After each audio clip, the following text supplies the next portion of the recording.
O, zdravo, nisam vas vidio.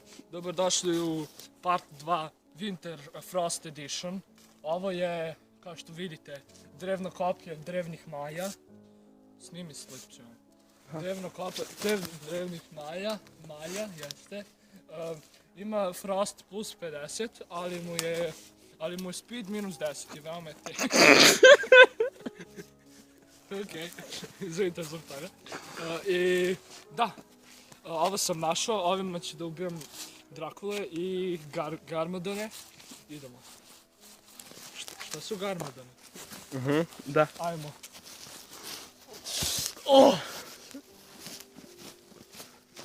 Lavina!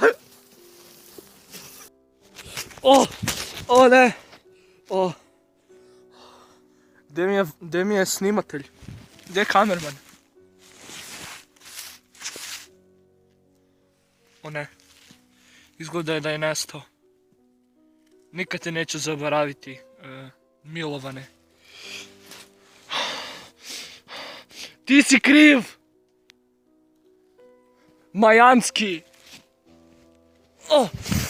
Šta je ovo? Došao si do već...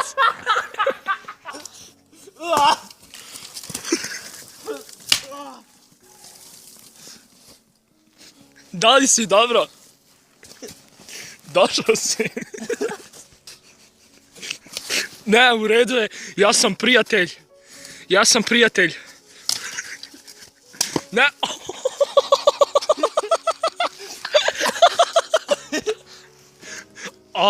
Povredio si me, ali ja sam prijatelj, vidi. Imam drevni majanski... koplje.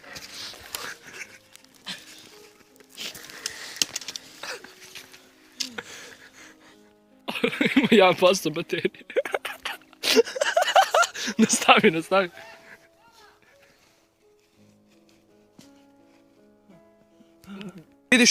Vidiš li da imam drevni majanski štap? Što to radiš? Kako se zoveš? Kako se zoveš? Joe.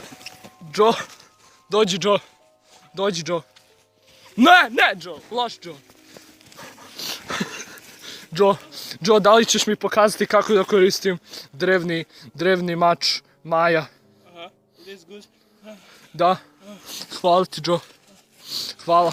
Idemo Joe. Yes. Izvali, možeš da ga dodirneš. Idemo. Morat ću da katujem za sekundu, izvini. Evo, upravo sad Joe mi pokazuje put do njegove jazbine. Čekaj Joe, previše si brz. Joe, ti si mi jedini prijatelj.